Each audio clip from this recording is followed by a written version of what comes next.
afternoon, everyone. Good afternoon. I begin with gratitude for land, for lineage, and for each of you. Treasurer, Madam Harveston Young, and for new calls at this pivotal milestone in your journey, long in the making.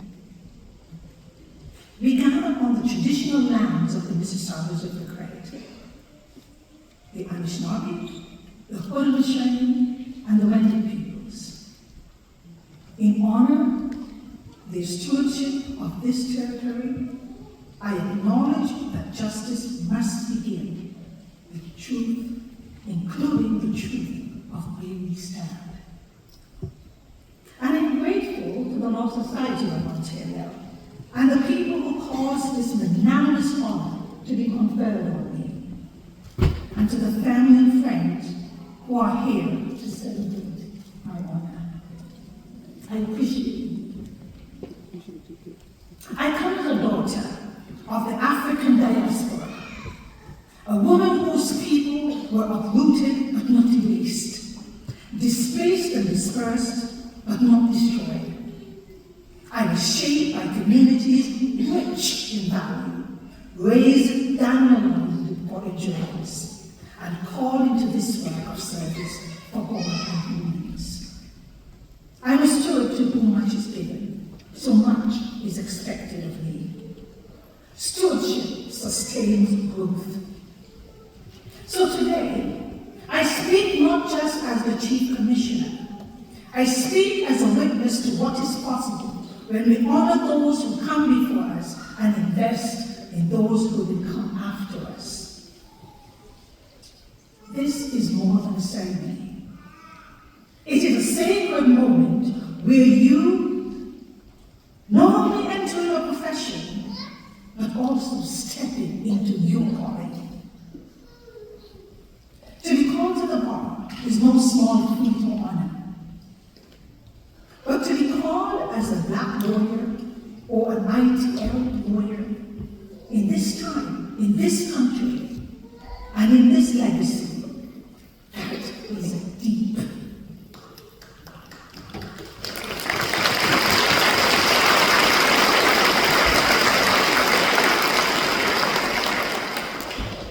You stand within a legal tradition of over 228 years, Mr. Treasurer.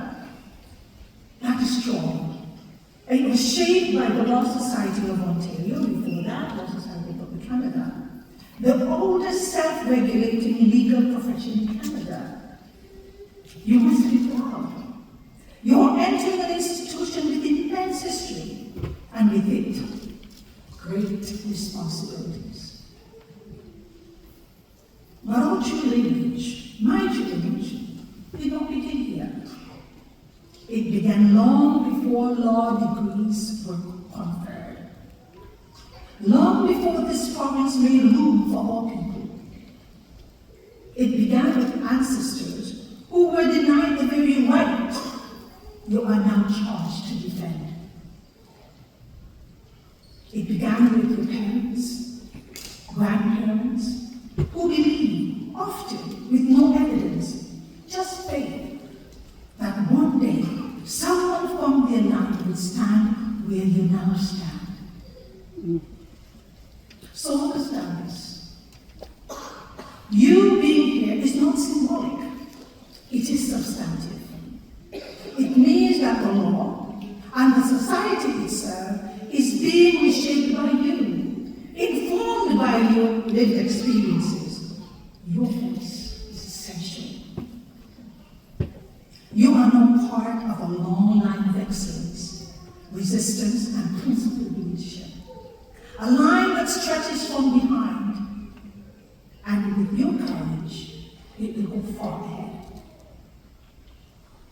But this responsibility does not exist in ideal conditions.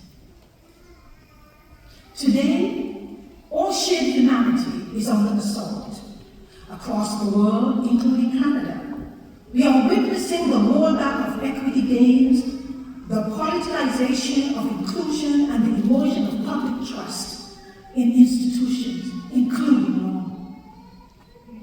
Hard-won rights are being questioned. Basic truths are up for debate.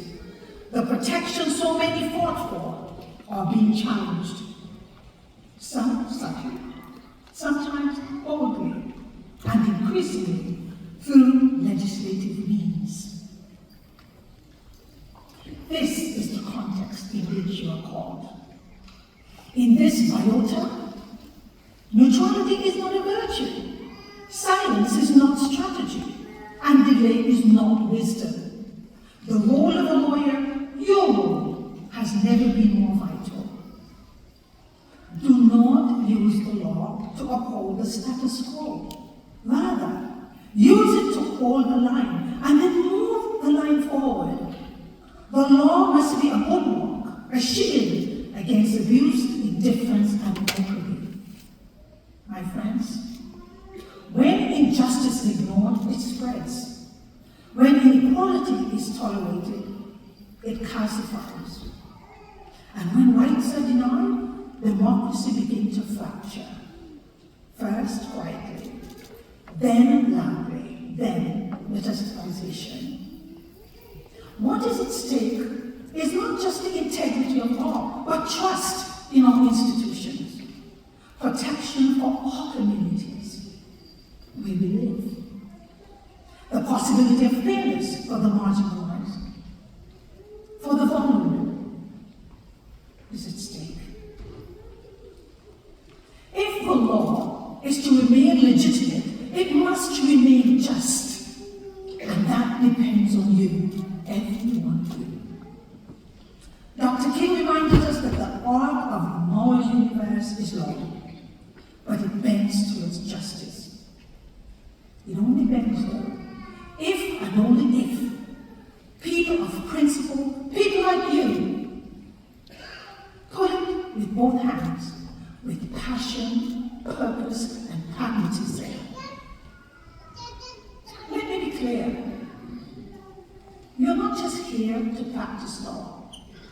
You are here to practice justice. The law, at its best, is not just a system. It is a safeguard. It protects the rights of the vulnerable, the dignity of the silent, and the possibility of fairness in an often unfair world. Dickens' Mr. Bumble said the law is an ass. But law requires interpretation, application, conscience, and that is where you come in. As new callers, you carry more than your credential. You carry the weight of expectation, the power of representation, and the responsibility to lead with integrity. For me, this is not a theory. I speak as one who has walked the path. Throughout my journey as an examiner, an investigator, author, mediator, adjudicator, arbitrator, deputy judge, and chief commissioner, I have seen the law uplift and exclude. And I chose to stand in the gap for youth, for women, for communities whose voices are often ignored, because I believe in the power of principled leadership. I have seen what happens when the law forgets who it is meant to protect. And I have seen what is possible when those of us within choose to serve with humanity, humility, clarity, and courage, armed with purpose, passion, and determination.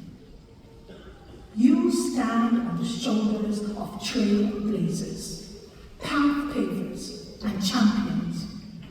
Not so you can walk through the door alone, but so you can hold it open for others. Lift as you climb. It is not just a slogan. It is an epic. Be generous with your time. Be humble in your leadership. Be fierce in your love for people and justice. Your excellence needs little if it is not in service. And the law, without love and responsibility, becomes little more than procedures. So where do you go from here? I say forward, onward, not only as a lawyer, but as a steward of justice. You carry with you more than a title. You carry trust. You carry the memories of those who opened doors for you and the responsibility to keep those open for others. Let your work be principled in the famed administration of justice and the rule of law. Let your presence reflect dignity. Let your purpose remain anchored in justice, especially when it is inconvenient, especially when it is quiet. You will be asked to make choices, to speak when silence is safer, to lead when the path is unclear, to represent more than your clients, to represent values. Dare to be a Daniel. And in those moments, I hope you remember this. You're called not just because of what you know, but because of who you are and who you are becoming. So walk with courage, lead with humility, carry others as you were carried. So serve with love. Bobby Dylan said, you gotta serve somebody. And remember, success is a process. The future is not promised, but it is shaped by those bold enough to carry the law with justice and the people with love, passion, purpose, and pragmatism.